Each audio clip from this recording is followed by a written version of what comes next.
don't know, inside perspectives on people serving long sentences, hosted by the Michigan Collaborative to End Mass Incarceration, also known as MySemi. For those of you who may not know who MySemi is a broad-based, statewide, nonpartisan collaboration representing nonprofit, faith-based advocacy, grassroots, and service organizations united to end mass incarceration in Michigan. With large numbers of people and organizations committed to working on ending mass incarceration in Michigan, MySemi is dedicated to leveraging individual and organizational power to reduce our prison and jail populations in this state. If nobody knows who I am, my name is Daniel Jones, and I am the Outreach and Engagement Coordinator for the Michigan Collaborative to End Mass Incarceration. I will also be your moderator for tonight's panel. I am also formerly incarcerated. I served 23 years of a juvenile life without parole sentence from the age of 16 to 39. I was released in 2019, and since then have made it off parole and am employed, have not reoffended, and do not plan on doing so. I use that narrative as the platform to say that there are people currently incarcerated in Michigan's prisons who have caused great harm in their community, have served long time in prison, and could be safely released back into society right now and will pose no threat to the community. I use myself as an example of that. Before we begin tonight's panel discussion, if at any time you have a question, feel free to place it in the chat box and we'll do our best to answer it live. For those of you attending via our live stream on Facebook, please place your questions in the comments and we'll make sure that they get to our panelists. And now I would like to introduce you to tonight's panelists. First, we have with us Becca Pickus. Becca is a lecturer at the University of Michigan, where she teaches classes in the Inside Out Prison Exchange Program and the Prison Creative Arts Project, also known as PCAP, as well as other courses focused on restorative justice, decarceration, and abolition. Becca is also a clinical social worker with a focus on trauma, grief, and loss, and is passionate about the intersections between social justice work, the arts, and healing-centered, trauma-informed practices. Please help me welcome Ms. Becca Pickus. Our next panelist we have with us is Ann Mahar. Ann is Safe and Just Michigan dedicated researcher, and in that role gathers and analyzes the organization's criminal justice data.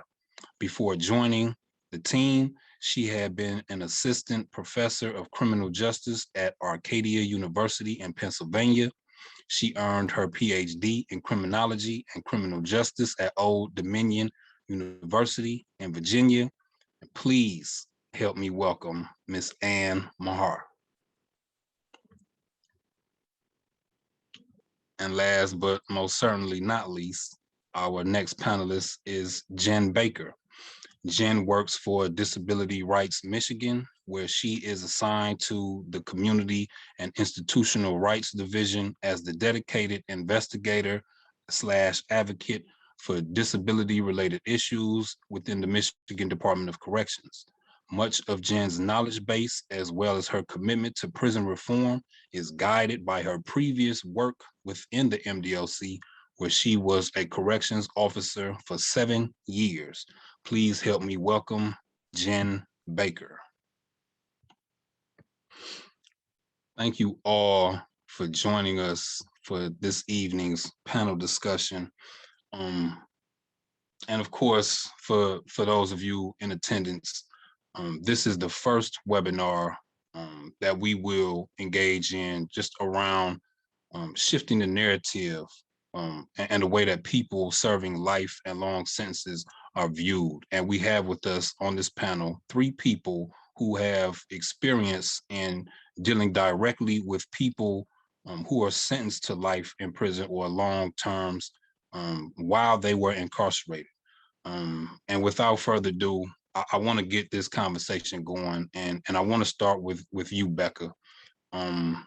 As someone who has gone inside a prison every week to facilitate programming, did you interact with people serving life and long sentences? And if so, would you share with us what your experiences were like? Yeah, absolutely. So thank you, Danny, so much for having me here. I added an extra part on my bio, which Danny did not include to read, which was just thanking him for having me participate tonight and just sharing that, Danny started off as my student in an Inside Out class, I think about 4 years ago at Macomb, maybe 3.5 years ago at Macomb, and just quickly became one of my greatest teachers and very much one of my most cherished colleagues and friends. And he comes and speaks to my students every single semester, which I know is far more impactful than all that they learn from me with the sum total of the rest of the semester. So I just have such gratitude.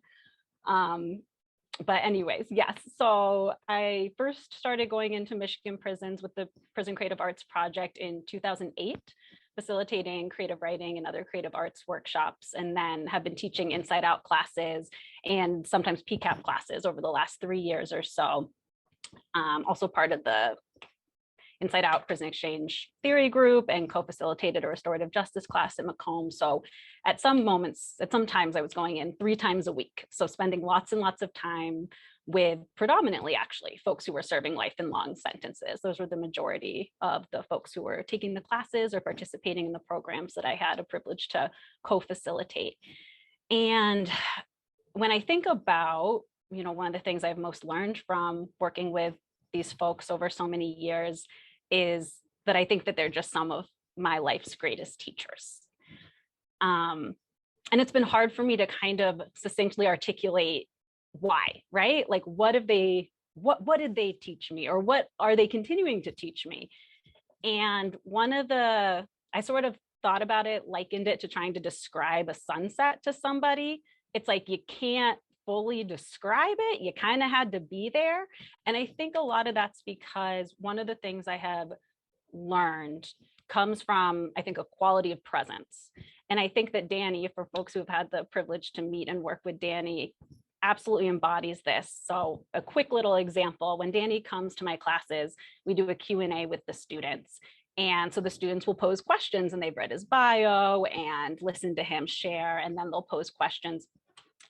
Every single time a student poses a question, Danny pauses, he takes a breath. It's like he's really listening, and he goes, "That was a beautiful question." And it's so true that he feels it with all of his heart.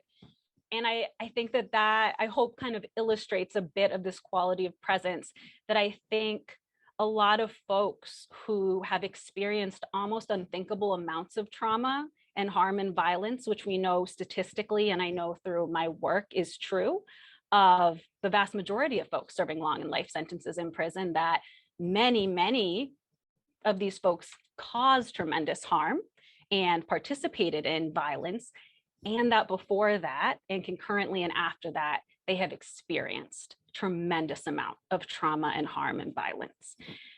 And when I again think about how does one get to this quality of presence that I'm sort of talking about here, this sunset, that I'm trying to describe, thinking about my social work and just what we know about healing through trauma and asserting one's humanity and connecting with one's sense of inherent worth, that takes deep introspective, reflective effort over long periods of time to reckon with harm that we've caused, harm that others have caused us, to engage in relational repair with family and friends and communities again, both from the position of having been harmed and the position of having caused harm.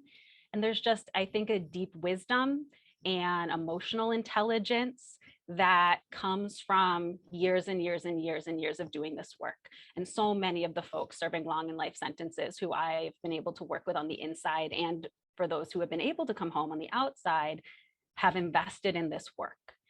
And I think as such, they have so much to teach all of us and have taught me so much about these core human questions. What do we do with our pain? What do we do with our anger? What do we do seeking repair relationally and in community?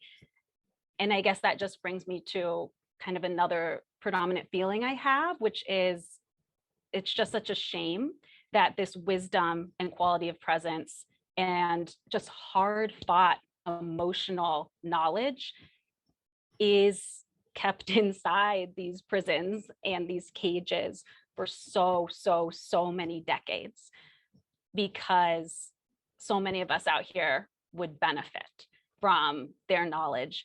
The folks I work with serving long and life sentences, almost to a person, have spent years planning how to be the person they needed when they were younger. They've designed entire youth enrichment programs, literacy programs. They want to be social workers, grief and loss counselors, addiction counselors, substance abuse focused social workers. They want to work with kids who are going through hard times. Like, they have spent years preparing to be the people that they didn't have, and that was part of their journey.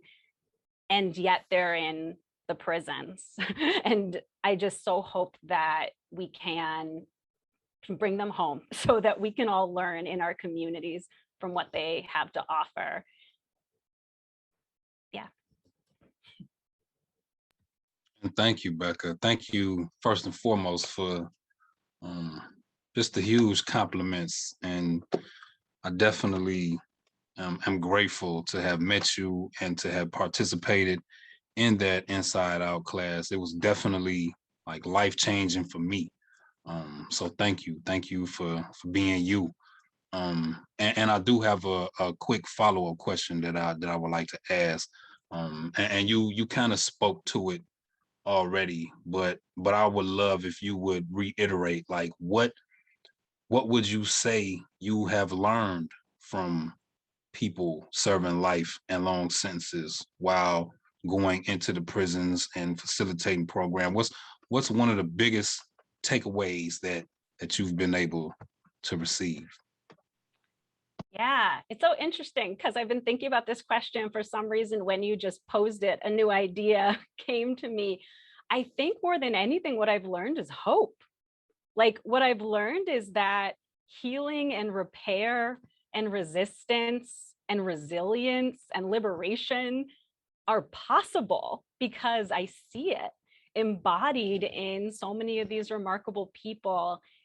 And I have, I think, been able to learn from nuggets of it and put it into practice in my own life as well. And so I think that's one of the things, is that, you know, harm happens. We all cause harm. We all experience harm, you know, sometimes little harms and sometimes grave harms. But I think that one of the big questions is, what do we do next? And if there is hope that healing and repair can happen, and that we can access the tools and the resources and support to invest in that healing and repair, I just think that's one of the most hopeful, optimistic things that I can kind of keep in mind. And so I think that maybe that's one of the enduring things that the folks have taught me. Absolutely. And thank you for that, Becca. Again, like, as someone who was serving a life sentence, that is something that I was often told, that I inspire hope within people, like, just from how I carried myself while in prison. It was looked at as like hopeful. So I definitely, that definitely resonates within me. And thank you again for sharing that, Becca. Moving forward, I would love to go to you next, Jen. As someone who has worked inside of a correctional facility, you've spent a significant amount of time around people who were serving life and long sentences, and I would love if you would please share with us like what some of those experiences were like interacting with people serving life and long sentences. Thank you. Well, first of all, I broke my nose this morning, so I'm a little stuffy. And Becca, I'm also medicated, and you almost made me cry. So stop that because I'm medicated. So, um, yeah, I was a corrections officer for 7 years. I worked at Adrian Correctional Facility and Cotton Correctional Facility. At the time, Cotton was the largest single facility in the state, levels 1 through 5. I worked all levels, and I worked with people who were doing very short sentences, all the way to people who are serving natural life sentences. Now, in my current position, um, Disability Rights Michigan is the only um, organization in the state outside of the ombudsman who has authority to go into any unit, including segregation. So I'm in units all the time and get to visit with prisoners there, and try and help prisoners who have physical disabilities or mental illness. Because of that, um, I've actually had more opportunity to work with women prisoners. I only worked in men's facilities. And the experience that I've had with working with women prisoners who are lifers is it's very true that there is a family system, and lifers are usually moms and families that are within the prison. They help keep the younger women out of trouble. A lot of times they're calmer. They're usually the ones that are, I have so much respect for these women. Some of them knowing that their last appeals have been exhausted, but they have created a home where they're at. And I've seen them start yoga programs, dance programs, theater programs that were inmate initiated, prisoner initiated by these women. Of course, the majority of the time that I spent um, in MDOC was as an officer. And Danny said we were going to keep this positive. So that's what I'm going to try and do. um, the, my work now, the work that I do now is good karma for me to balance out the 7 years that I worked in MDOC. But the men that I met while I was there, the prisoners that I met, were amazing, talented, educated individuals. A lot of times prisoners are called manipulators, but we're all manipulators. You manipulate when you need something. And that's just a fact. They're not manipulating out of want. They're manipulating out of need most of the time because their needs aren't being met. I met probably the most talented artists I've ever met in my life in MDOC. I still have prisoners write to me all the time. They send me Mother's Day cards. That's money out of their own pocket that they have to use for postage, and they've either paid for the card that they've either paid for the card that they sent me, or they made it themselves with glitter and everything else. I think probably I don't want to go sad at all, but my one concern right now, my biggest concern right now, is the baby boomer population has become the elderly population. And it's very difficult going inside a facility and meeting someone and realizing that they're in the beginning stages of dementia or Alzheimer's, and having to try to explain on a daily basis, or getting closer to a daily basis, not just who their family members are, but why they're there to begin with, or what what this place is, not remembering the crime that they did. I also work with juvenile lifers, and those are people that have their whole life ahead of them, but it's a whole life inside a correctional facility, and they have so much more to give the world. And we've all been put in the position at least once in our life to do something that we regret, and sometimes it's horrible, but to know you never have a chance, there's no chance at freedom, is not a lot of incentive.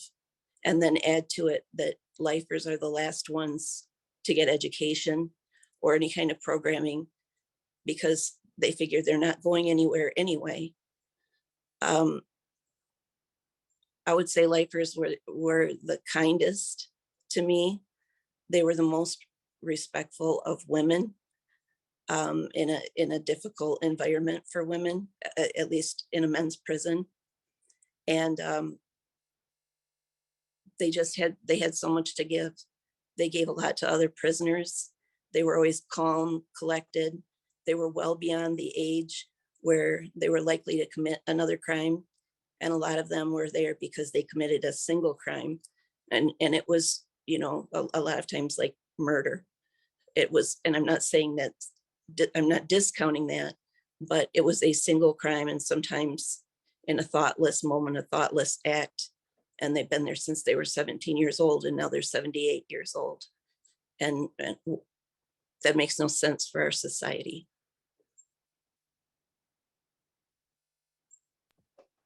Thank you. Thank you for sharing that perspective, Jen. And I would be remiss if I did not speak to this. And before I do, like, in no way, shape, or form do I want you to feel like that I am attacking you, Jennifer. However, I do wish to address the thinking. And what I mean by this is that people who are sentenced to life and long terms in prison, they have to be dehumanized in order for the conditions to be imposed upon them that are there. One way that these people are dehumanized is by calling them convicts or felons or prisoners. And I noticed that you use the term prisoners a lot, and I know that it's predominantly because of your experience, and it was a force of habit. However, if we continue to place that label on these people, they will continue to be dehumanized, and we have to undo that. So one thing that I like to consider them as is people who are currently incarcerated or people who are formerly incarcerated.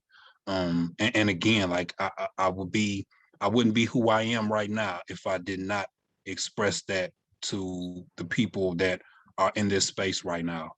No, I really appreciate you saying that because, of course, I would never, I heard it all the time, but I would never use the word convict.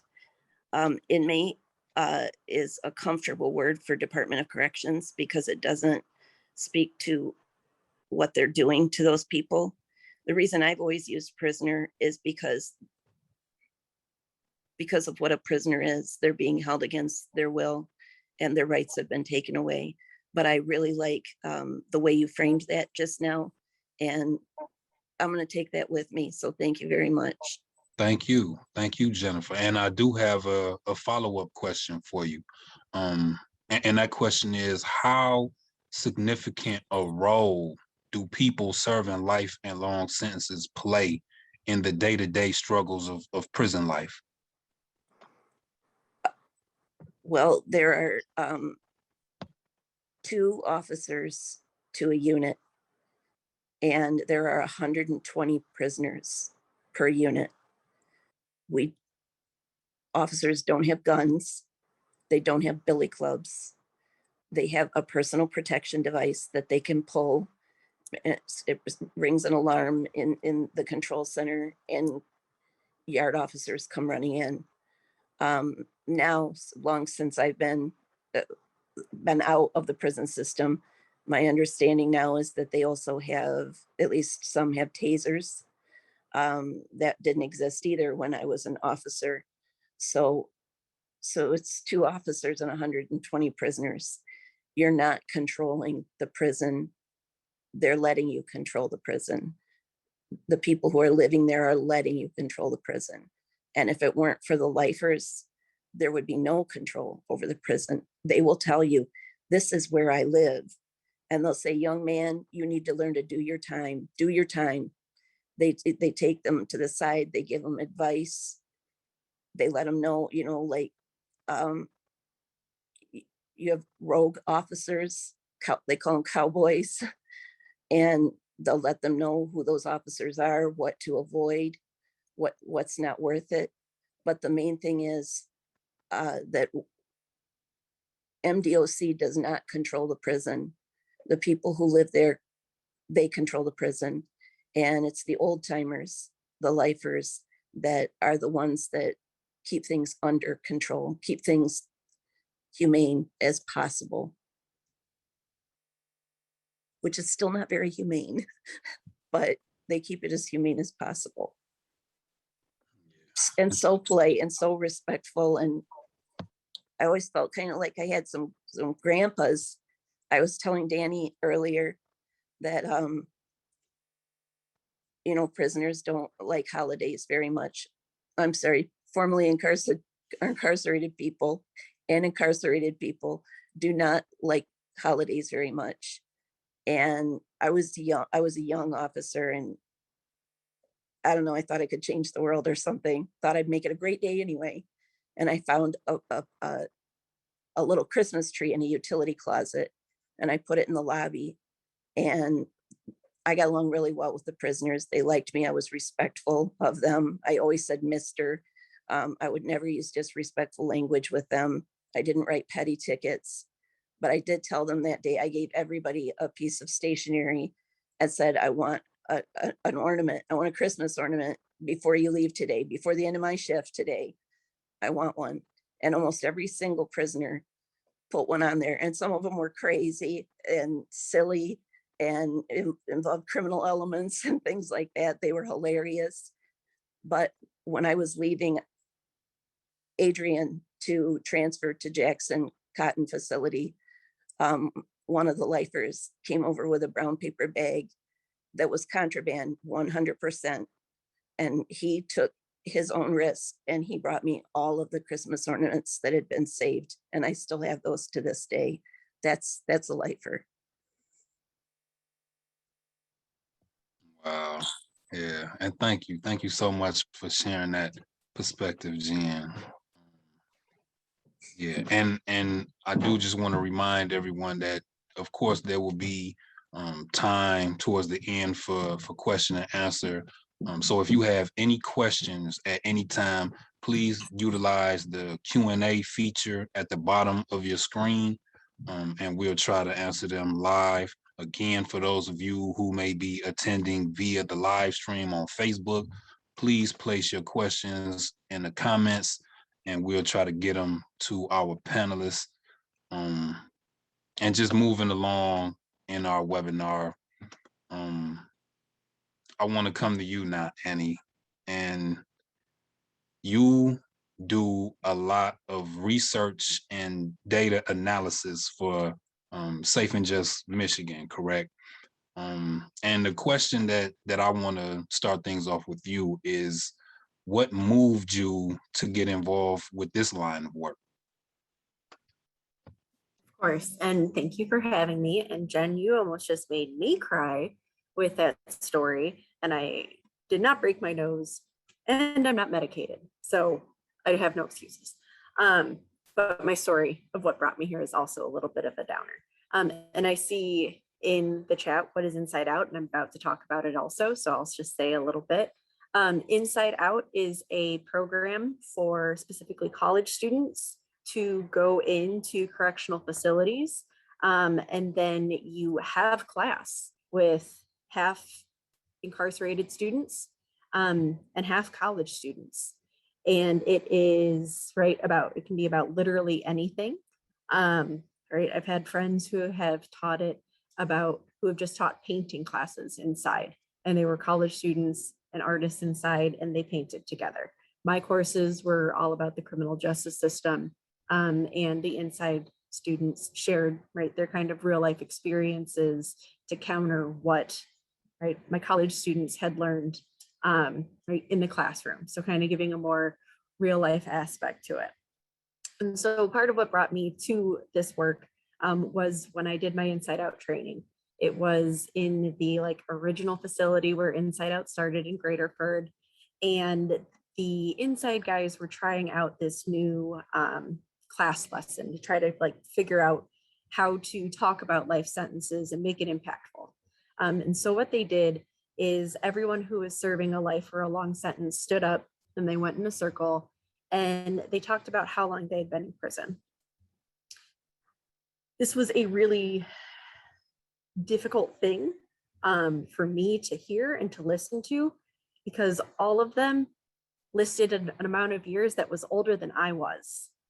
So all of them went around and it was like 35 years, 42 years, and I was 31 at the time, and I could not wrap my head around the idea that my entire existence on this earth, these men had been behind these walls.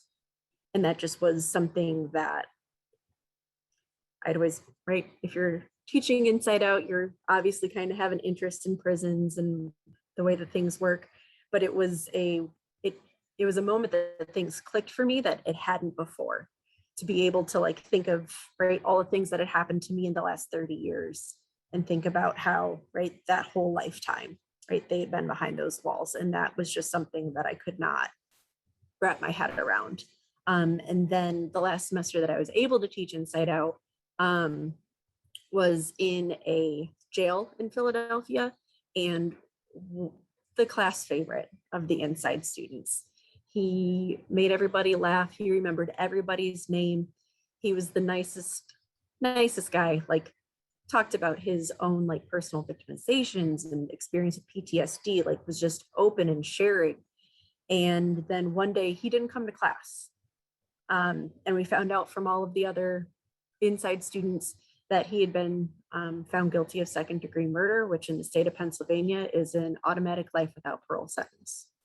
And my students were just gutted, as was I.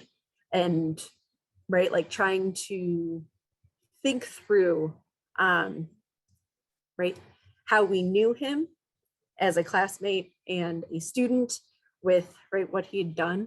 I had a lot of students who were pretty conservative in some of their thoughts, and knowing Za, and then knowing that he had been sentenced to life without parole.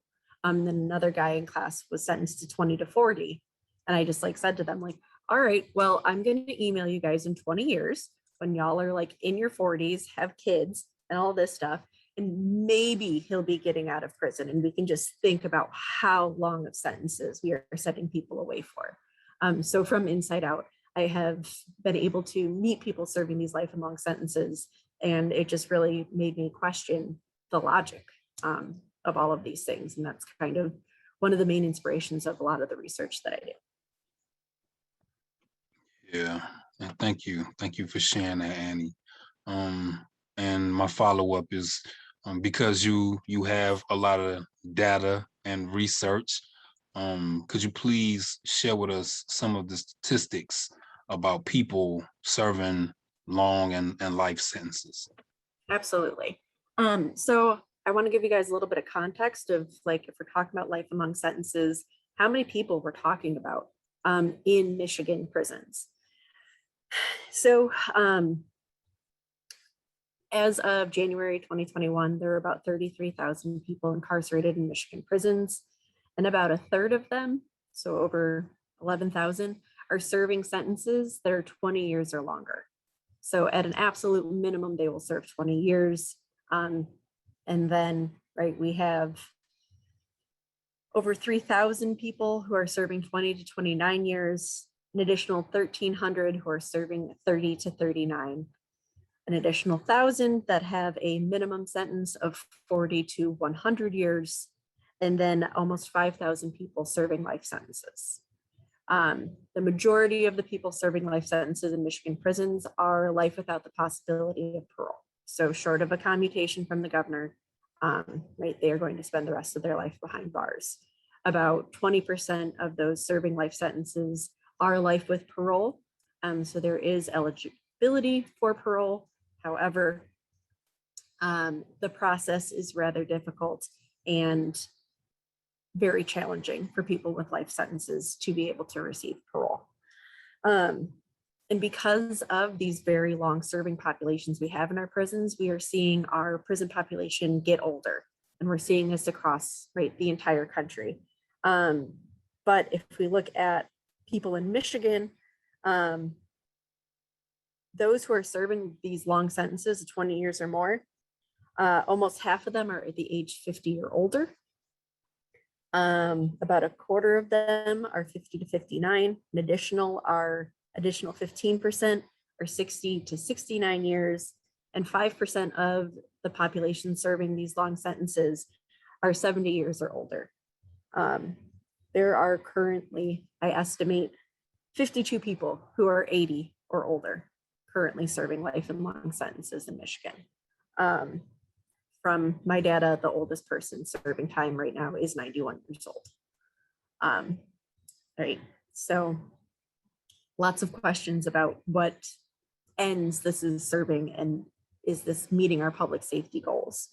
Most of the people who commit the offenses that result in life and long sentences were relatively young at the time of offense, when we know that, right, brain chemistry is, right, not fully developed. So, right, we are seeing some start of recognizing these issues, but, right, we still have across the country like hundreds of thousands of people serving these life and long sentences, which research across the country has shown is not fruitful. So the U.S. Sentencing Commission has found that older people are significantly less likely to recidivate. So only 13% of those people who are released who are 65 or older commit another offense, compared to almost 70% of those who are under the age of 21 when they are released from prison. So we see generally a aging out of crime. So as people get older, they engage in less criminal behavior. And, right, also these very long sentences, when people are released, not only are they older, but they're less likely to recidivate. Other research has shown that people released for violent offenses, especially homicide, have lower rates of overall recidivism. And a CAPS report, which was Safe and Just Michigan's predecessor, found that 99% of the individuals released for a homicide or sex offense did not return to prison within 3 years with a new conviction for similar offenses. So those who commit these most serious offenses have the lowest rates of recidivism across the board. And they're also typically older at time of release, and people who are older also have the lowest rates of recidivism. So releasing people who've committed these offenses but have served time and have gotten older, right, are very minimal risk to public safety. And as Danny started this out with, most of these people can be released from prison without having a negative impact on public safety. Yes, and thank you. Thank you for providing us with the statistical data and also reiterating the fact that people who have served long time in prison, there are people who have served long time in prison who can be released right now. Yeah, and thank you all. Thank you all to all three of our panelists. And at this time, I would definitely like to open the floor up for any questions from our audience. And the first question that we have here, and of course you all can chime in and respond to these questions if you like. But I think this first question it may be more so for you, Annie. And the question is, what are the racial disparities of people sentenced to life without parole? So for some reason, I did not have the foresight to look that up today. That was really dumb on my part. But unfortunately, so we see really bad racial disparities in Michigan prisons. So about 53% of our prison population are people of color, despite Michigan's population is only 14% people of color. But those disparities are even more extreme when we look at life and long sentences. So usually it's about 60% people of color have these very long sentences compared to their white counterparts. Yeah. Would any of our other panelists like to chime in on that or add to anything that Annie just shared? Okay. We have another question. And this question is, would you tell us where to look for the research cited? Okay, that's another one for you, Annie. I will put some, I'll put some links in the chat. Thank you so much. Another question that we have, again, this is to all of our panelists. The question is, what would you say is the biggest misconception of people who have been sentenced to die in prison? The biggest misconception.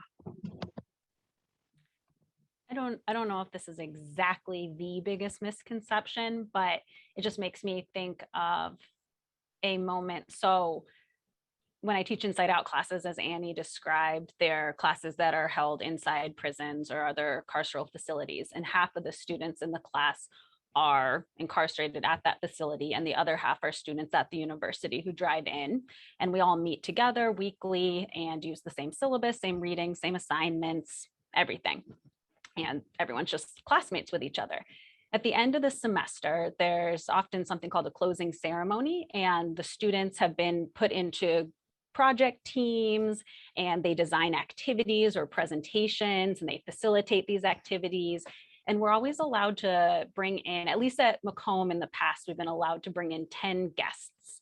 And so I always ask the students, the outside students, so the University of Michigan students, if there's anyone they'd like to invite. And with some regularity, we'll get some of their parents or some of their mentors, a sister, some of the folks closest to them.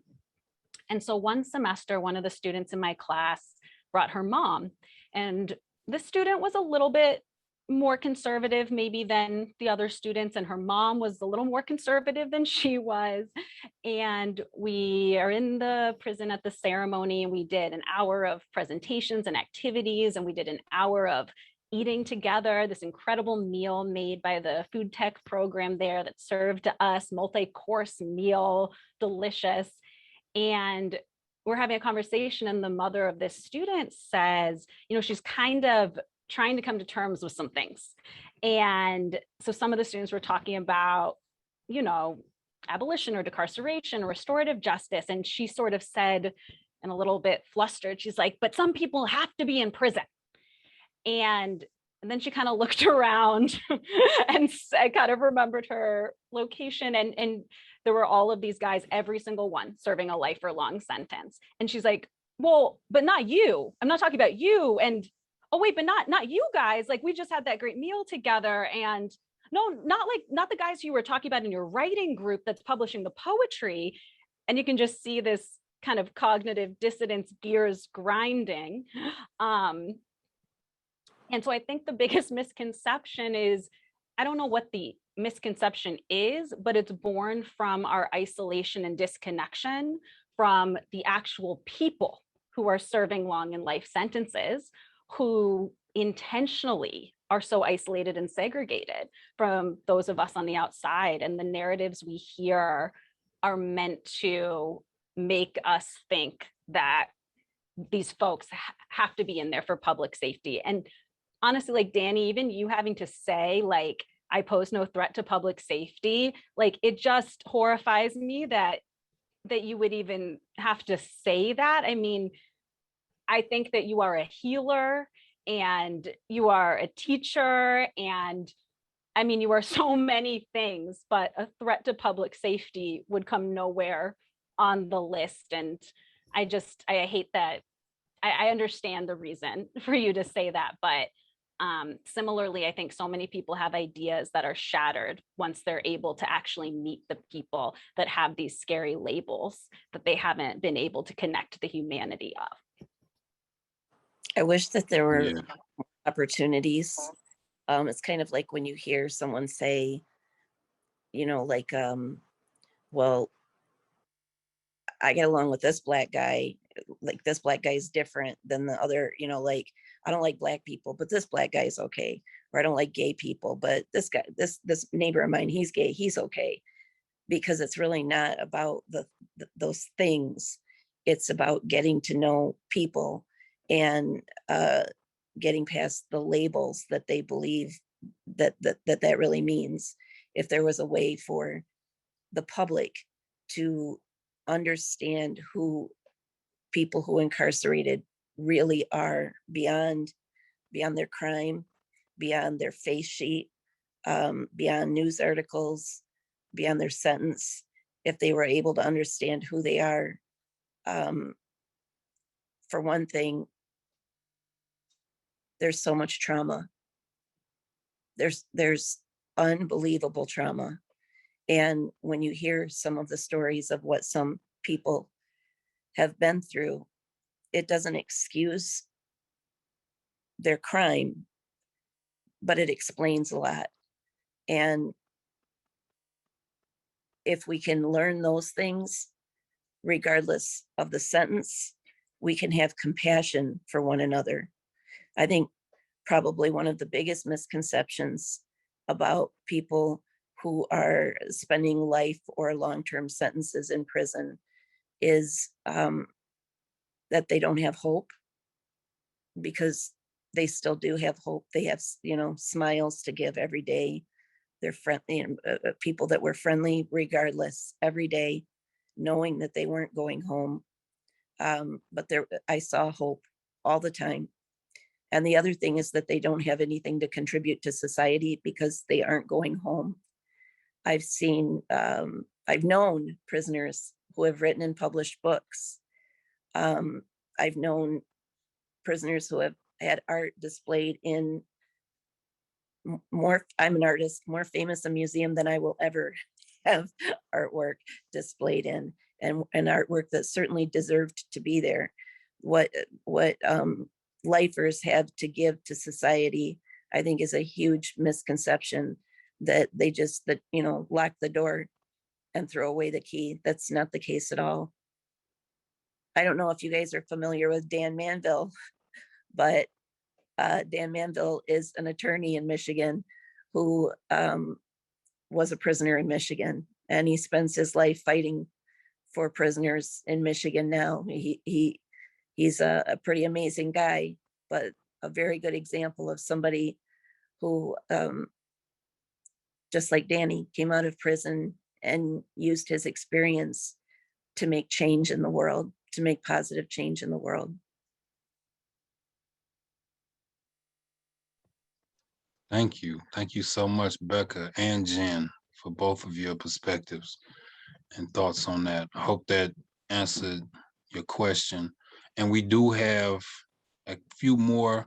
I see one question that I'm going to take this opportunity to answer. It says, how did the pandemic impact these sentences? Were people released in an attempt to help curb the COVID spread? The answer to this question is an emphatic no. The governor of the state of Michigan has remained silent to the concerns and efforts of advocates and families who have stressed the need to release people during the COVID pandemic, and that being the only way to help curb the spread. And no, she has not exercised her executive clemency powers to commute people's sentences and release them back into society. She has not done so. And thank you for asking that question, Nomi.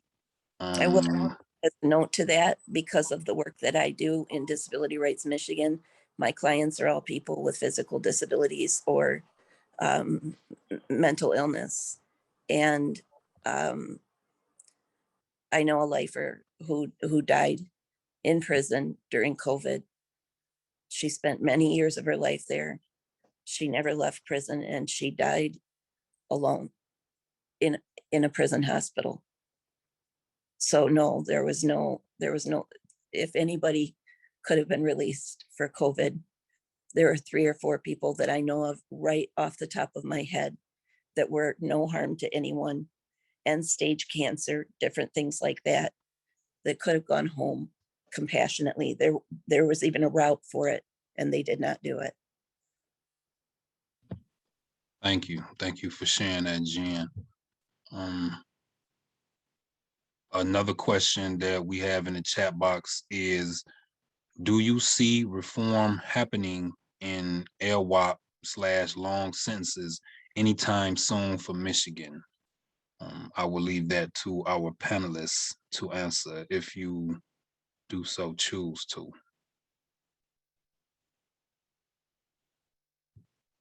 Okay, I will definitely respond to that. I do see reform happening in LWOP and long sentences in the state of Michigan, simply because I am forever the optimist, and it was people who fought for juvenile lifers to have a meaningful opportunity at release. And if it had not been for the efforts of the countless people that have been involved in those efforts, I would not be sitting where I am right now.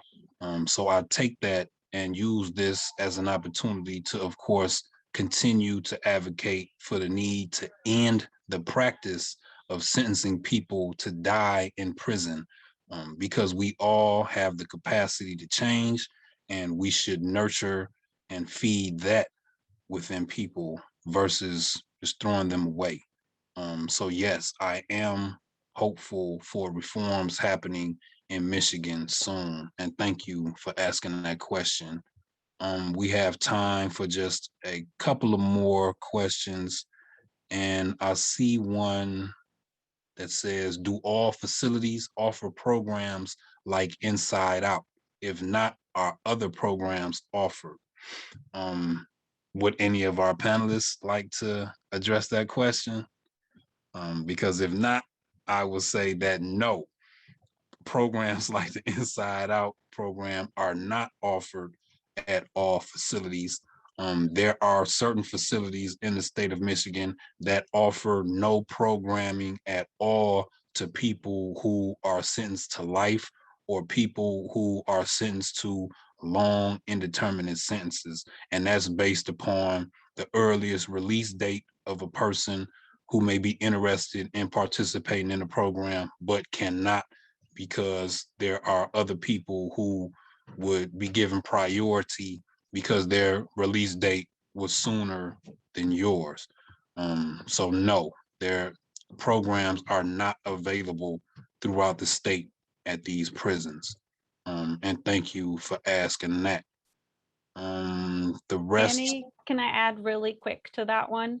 please do. So a lot of these programs, Inside Out, Prison Creative Arts Project, so ones where I've taught or I've also been a student actually in both of those programs, they're volunteer run.